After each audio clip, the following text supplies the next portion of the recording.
जहां तक मैंने पढ़ा है कभी ऐसा नहीं हुआ कि किसी बोर्ड ने कोई सेंट्रल कॉन्ट्रैक्ट अनाउंस किया हो और वहां पर ए कैटेगरी का क्रिकेटर ही ना हो। कि ये सेंट्रल कॉन्ट्रैक्ट ना इन प्लेयरों के साथ डिसरिस्पेक्ट है इनकी, जिस कैटेगरी में रखा है और इन्होंने परफॉर्मेंस की हुई है, खेले हैं, ठीक है। आप एक कैटेगरी कैसे खत्म कर सकते हैं? आप रखें जरूर, मेरा मानना है कि आप रखें कैटेगरी में, अनाउंस करें, पैसे कम कर दें, कट कर दें थोड़ा सा। परफॉर्मेंस नहीं है ना, 8वें नंबर पर टीम चली गई है, 9वें नंबर पर टीम चली गई है, आप कट करें। आप कैटेगरी खत्म करनी वो मेरी समझ से बाहर है, जो हमारे नहीं है। वनडे टीम के मौजूदा कप्तान मोहम्मद रिजवान और साबिक कप्तान बाबर आजम को ए कैटेगरी से निकाल दिया गया है और उन्हें अब बी कैटेगरी में जगह दे दी गई है, जबकि फास्ट बॉलर शाहीन आफरीदी को गुज़िश्ता बरस ही ए कैटेगरी से बी कैटेगरी में रख दिया गया था। तनज़ुली की बात हो ही रही है तो इस साल नसीम शाह बी से सी कैटेगरी में आ गए हैं। हे भगवान, ये तो हद ही हो गई। आपने बाबर आजम को ए कैटेगरी से निकालकर बी कैटेगरी में डाल दिया और तो और आपके पाकिस्तान क्रिकेट बोर्ड में ए कैटेगरी में एक भी खिलाड़ी नहीं है। ऐसा कैसे हो सकता है भाई? बाबर आजम आपके प्राइम बैट्समैन है, अभी भी वो ओडीआई रैंकिंग में तीसरे नंबर पर मौजूद है और उन्हें आपने ए कैटेगरी से हटाकर बी कैटेगरी में कैसे डाल दिया? ये क्वेश्चन है मेरा पाकिस्तान क्रिकेट बोर्ड से। सी और डी कैटेगरी किसने बनाई है? आकिब जावेद और माइक हैसन ने बनाई है। ज्यादातर इसमें तो आकिब जावेद का अमल दखल रहा है। तो प्लेयरों का भी मैं समझता हूँ कहीं ना कहीं कसूर है, मैनेजमेंट को मजबूर किया इतना हार्श डिसीजन लेने पे।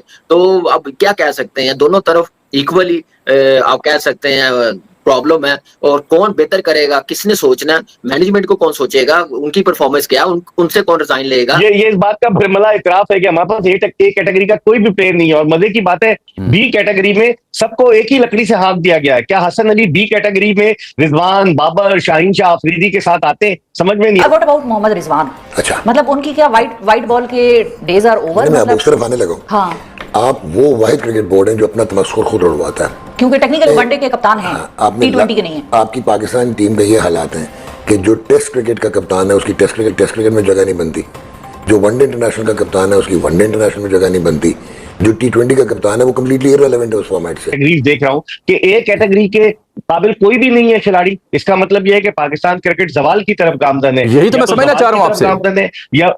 ये तो हम इतराफ कर रहे हैं मिर्जा साहब कि हमारे यहाँ ए कैटेगरी का एक भी प्लेयर नहीं है।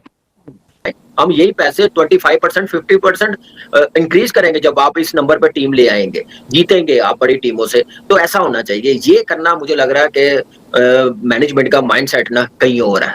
प्लेयरों पे क्यों? या हाई मैनेजमेंट, उनका कोई रोल नहीं है क्या? उनका हाथ नहीं है पाकिस्तान की यहाँ तक क्रिकेट पहुंचाने में? उनका कौन इंतजाम करेगा? उनको डिमोट कौन करेगा? मुझे एक बात बताएं ना। तो ये ज्यादती है बाबर के साथ, रिजवान के साथ, शाहीन के साथ। फिर ऐसे जम मारे हैं जो खेल नहीं रहे, जो फिट नहीं है, उनको हाई कैटेगरी दी हुई है बी जैसे। अब टॉप पे बी है ना, ये तो खत्म हो गई है, कोई प्लेयर नहीं है।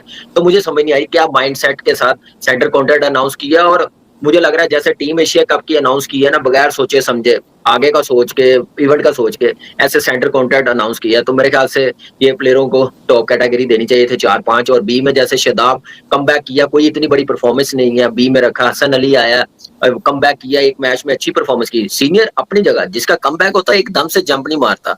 आपका टेस्ट का कप्तान सी में है, आपका टेस्ट का ओपनर जो रेगुलर खेलने वाला वो सी में है। तो मुझे समझ नहीं आ रही पॉलिसी क्या थी ये सेंटर कॉन्ट्रैक्ट देने की। साफ नजर आ रहा है कि जो फेवरेट है वो टॉप कैटेगरी में उनको क्रिकेटर्स को देते हैं। इसमें ए कैटेगरी होती है, बी होती है, सी होती है। अमूमन सब बोर्ड्स में पाकिस्तान डी भी करता है, कुछ बोर्ड जो है वो डी करते हैं, कुछ उसको इमर्जिंग कैटेगरी लिख देते हैं। तो ये 3-4 कैटेगरी होती है।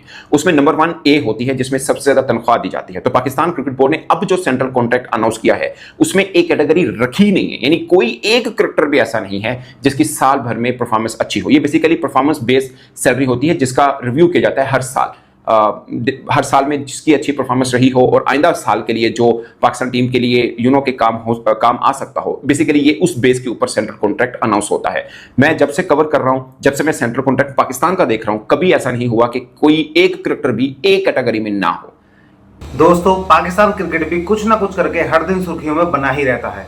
अब इन्होंने कैटेगरी अनाउंस की है और इन्होंने एक कैटेगरी को ही खत्म कर बी कैटेगरी में मोस्टली क्रिकेटर्स को डाल दिया है। जी हाँ, एक क्रिकेटर जो थे, बाबर आजम थे, मोहम्मद रिजवान थे, शाहीन शाह अफरीदी को पहले ही निकाल दिया गया था और अब तो हद ही हो गई है। इन्होंने पूरी की पूरी ए कैटेगरी ही खत्म कर दी है। मतलब ए कैटेगरी तो है लेकिन उसमें एक भी खिलाड़ी मौजूद नहीं है।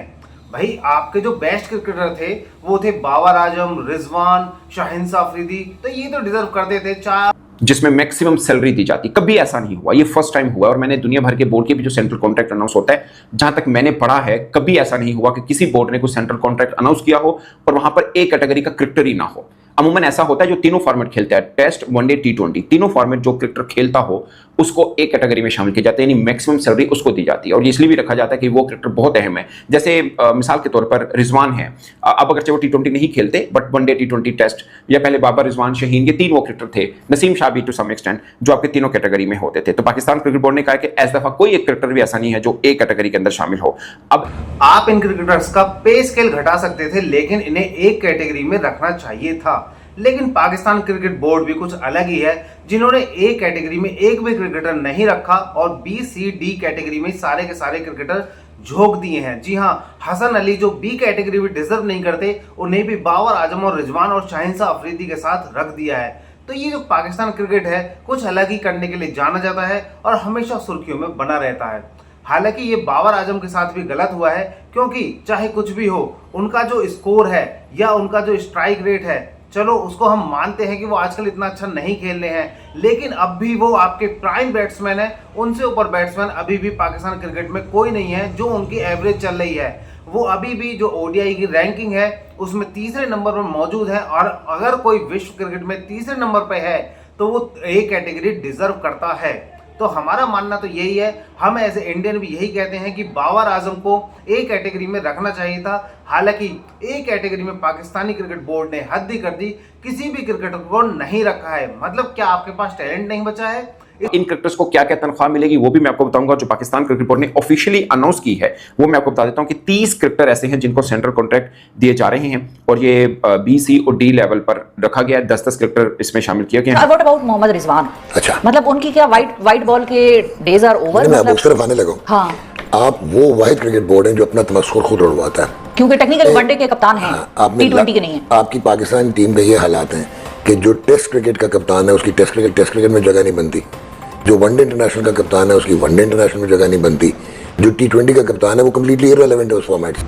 आपको क्या लगता है दोस्तों? आप भी जल्दी कमेंट बॉक्स में बताएं, और अगर अभी तक आपने वीडियो को लाइक और चैनल को सब्सक्राइब नहीं किया है तो जल्दी कीजिए। मैं आपका दोस्त प्रवीण कुमार शर्मा, डेली न्यूज।